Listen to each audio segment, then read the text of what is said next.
एक समय की बात है जब संसार को मार्गदर्शन देने वाले महाकाव्यों की रचना हो रही थी, तभी प्रकट हुए आदि कवि महर्षि वाल्मीकि। उनका नाम सुनते ही स्मरण होता है उस महान पुरुष का जिसने संस्कृत भाषा में पहला श्लोक कहा और रामायण जैसा अमर ग्रंथ रचा। मित्रों, महर्षि वाल्मीकि की जीवनी और उनके रचनात्मक कार्य आज भी प्रेरणा का स्रोत हैं। जिस प्रकार महाभारत की रचना वेद व्यास ने की, उसी प्रकार रामायण की रचना वाल्मीकि ने की और ये ग्रंथ संपूर्ण जगत में पूजनीय बन गया। इसीलिए उन्हें संस्कृत का प्रथम कवि माना गया।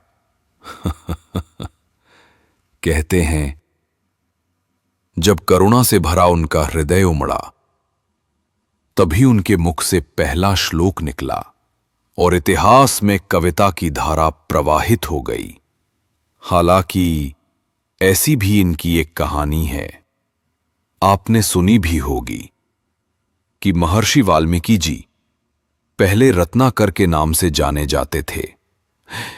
युवावस्था में वे एक खूंखार डाकू थे जो राहगीरों को लूटते थे। फिर उनके जीवन में एक ऐसी घटना हुई जिसकी वजह से वे राम के भक्त बन गए और आने वाले समय में वे एक महान कवि बन गए जिन्होंने रामायण जैसे महाकाव्य की रचना की। ये घटना क्या थी, आप जानते हैं? हम इसके बारे में भी चर्चा करेंगे। रामायण की कहानी का संक्षिप्त और सारांश आपको बताएंगे। इसके अलावा उनके जीवन के बाकी पहलुओं पर भी हम चर्चा करेंगे। उन्होंने समय के ऊपर एक बात कही थी कि there is no deity powerful than time। समय से अधिक शक्तिशाली कोई देवता नहीं है, ऐसा मानना था वाल्मीकि जी का। उन्होंने कहा, यही सबसे अधिक शक्तिशाली है।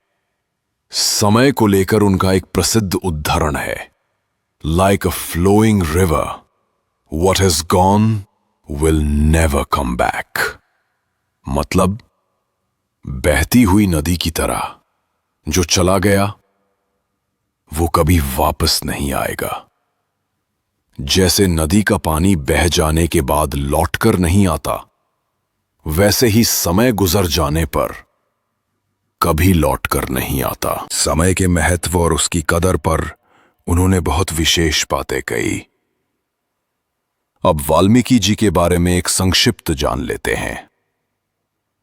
संस्कृत साहित्य के वे पहले कवि माने जाते हैं और बहुत मशहूर भी। यह उनकी अच्छी प्रतिष्ठा को दर्शाता है, क्योंकि रामायण जैसा महाकाव्य लिखना बहुत बड़ी बात है। रामायण एक इतना बड़ा महाकाव्य है जिसमें 24,000 श्लोक हैं और 4,80,002 शब्द हैं। यह अपने आप में बहुत बड़ा महाकाव्य बनता है। महाभारत के बाद महाभारत में हालांकि 1,00,000 श्लोक हैं और ये उसका 1/4 है। रामायण महाभारत का 1/4 है। लेकिन इलियड, जिसे महाकवि होमर ने लिखा था और जो पश्चिमी संस्कृति का हिस्सा थी, ग्रीक पौराणिक कथा का सबसे बड़ा महाकाव्य माना जाता है। ग्रीक पौराणिक कथा की एक बहुत प्रसिद्ध कृति इलियड है। इसके रचनाकार होमर हैं। इसका भी 4 गुना है रामायण। सोचिए, इतनी बड़ी किताब उन्होंने लिखी, रामचंद्र जी की कहानी को यह दुनिया के सामने रखा। इसलिए उन्हें बहुत सम्मान दिया जाता है। संस्कृत भाषा में उनका बड़ा नाम है।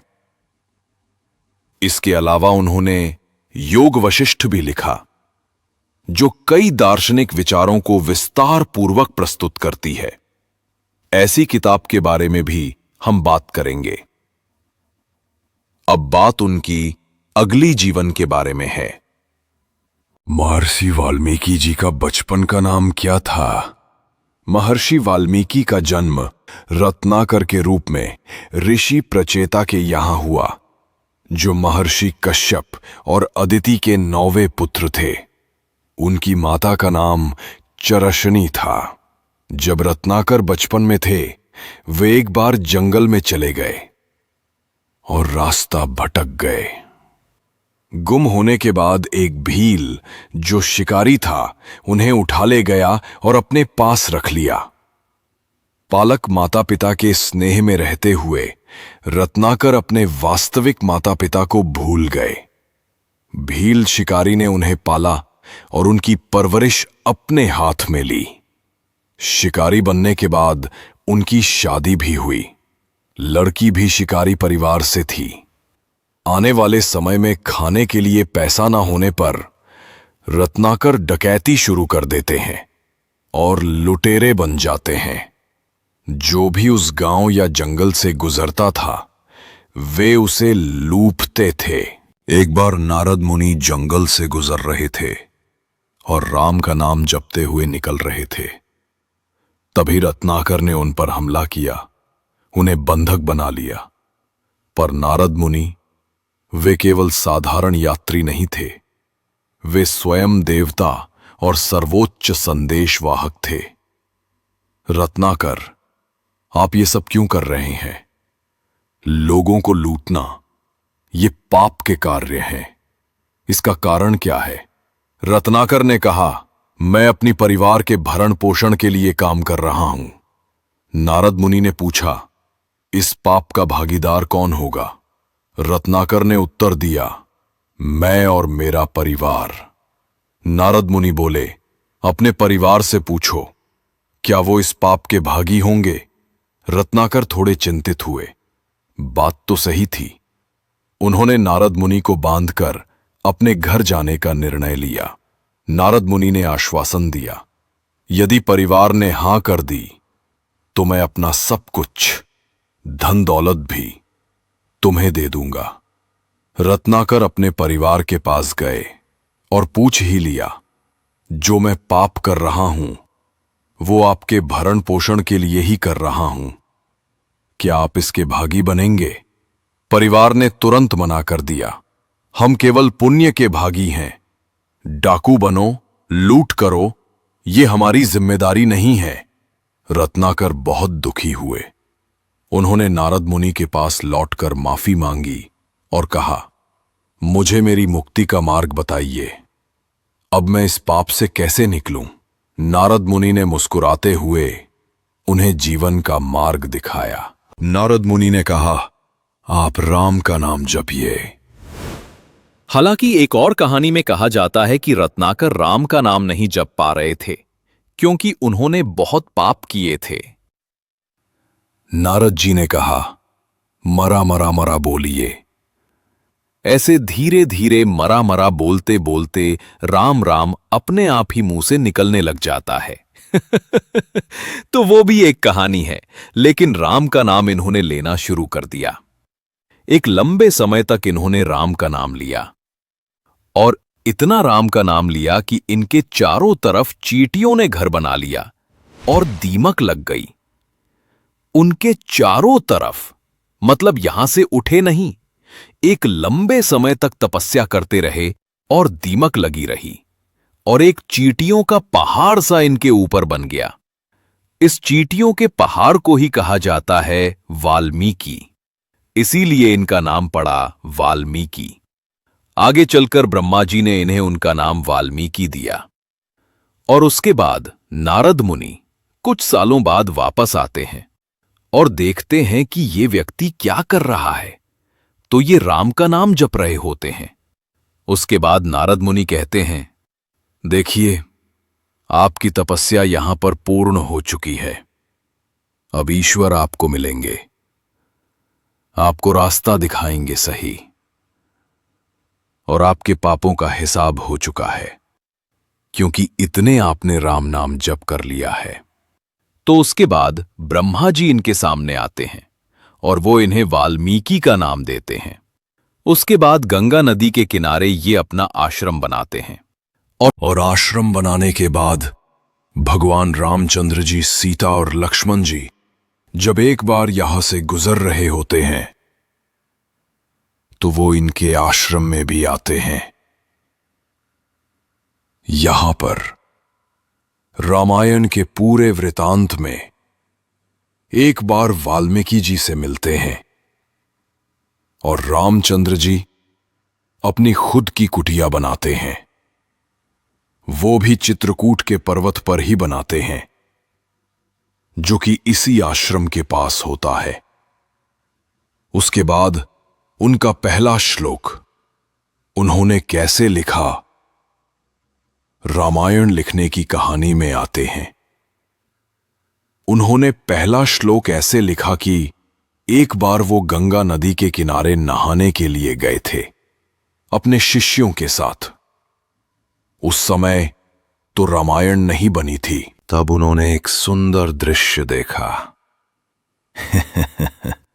एक जोड़ा सारस का प्रेम से एक दूसरे के साथ बैठा था।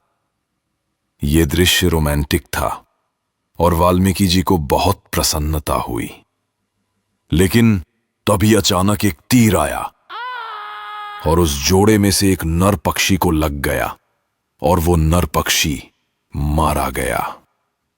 ये दृश्य देखकर वाल्मीकि जी बहुत आहत हुए।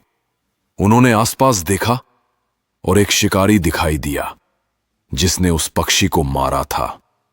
गुस्से में आकर वाल्मीकि जी के मुंह से एक श्लोक निकला, मां निषाद प्रतिष्ठाम त्वमगमः शाश्वती समा यत्क्रौंच मिथुना देकम मधि काम मोहितम।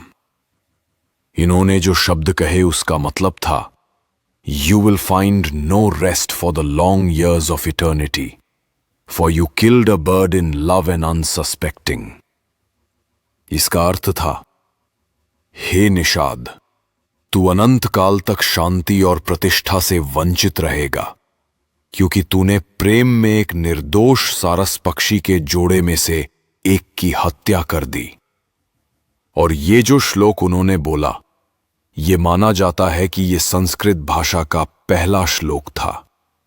और उनकी वाणी से निकला ये श्लोक सुनकर लोग सोचने लगे कि ये अचानक कैसे हुआ और वाल्मीकि जी ने ये शब्द कैसे बोले। इसके बाद वाल्मीकि जी ने तपस्या की और ब्रह्मा जी से मिले।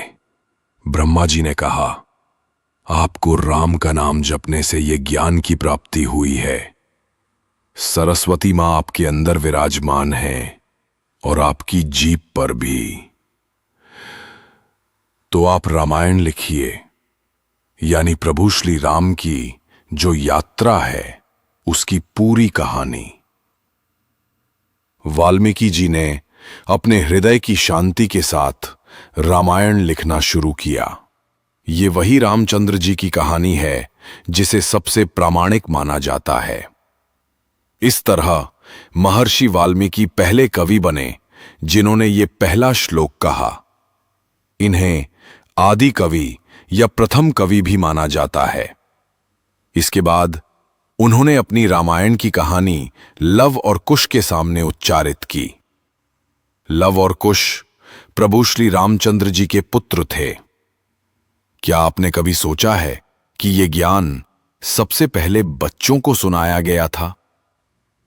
रामायण में कुल 24,000 श्लोक हैं और 4,80,002 शब्द हैं जो इसे अत्यंत विशाल महाकाव्य बनाते हैं। रामायण में 7 कांड हैं। हालांकि कई लोग मानते हैं कि मूल रामायण में 6 कांड ही थे और उत्तरकांड बाद में जोड़ा गया। इस विषय पर बहस अभी भी चलती है। आप अपने विचार टिप्पणी अनुभाग में जरूर साझा करें। रामायण की कहानी के अनुसार अयोध्या के राजकुमार रामचंद्र जी उस समय के सबसे बड़े राजा थे। उनके पिता अयोध्या के राजा उन्हें 14 वर्षों के लिए वनवास पर भेज देते हैं। सीता जी और छोटे भाई लक्ष्मण जी उनके साथ वनवास में चले गए। लेकिन क्या आप सोच सकते हैं कि इस वनवास में क्या क्या होगा? रावण, जो लंका का दानव राजा था, सीता जी का हरण कर लेता है और उन्हें लंका ले जाता है। रामचंद्र जी अपने भाई लक्ष्मण जी, हनुमान जी और वानर सेना के साथ मिलकर लंका पर चढ़ाई करते हैं। रावण का वध किया जाता है और सीता जी का उद्धार होता है। इस प्रकार रामायण की पूरी कहानी बुराई पर अच्छाई की विजय को दर्शाती है। उसके बाद रामचंद्र जी अयोध्या लौटते हैं। उन्हें सबसे अच्छे राजा के रूप में जाना गया और वे रघुवंश के सबसे महान राजा बनते हैं। उस दिन से हम दिवाली मनाने लगे। रामचंद्र जी के वनवास से लौटने की ये पूरी कहानी ये सिखाती है कि बुराई पर हमेशा अच्छाई की जीत होती है।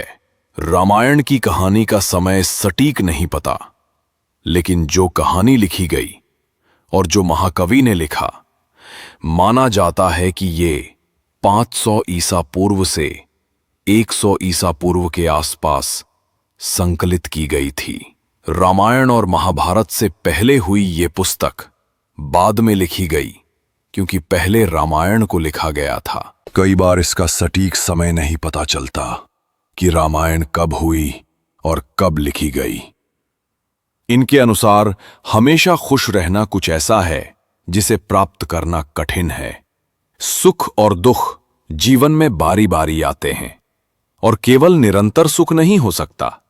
सुख हमेशा एक जैसा नहीं रहेगा और दुख समय के साथ बारी बारी आएगा। ये जीवन का अटूट हिस्सा है। आप सभी जानते हैं कि ये तो चलता ही रहता है। आशा है आपको सारी बातें स्पष्ट हुई होंगी। अगर आपको वीडियो अच्छा लगा तो इसे लाइक कीजिए, शेयर कीजिए और आने वाले चैनल वीडियो देखने के लिए चैनल को सब्सक्राइब कर लें। धन्यवाद।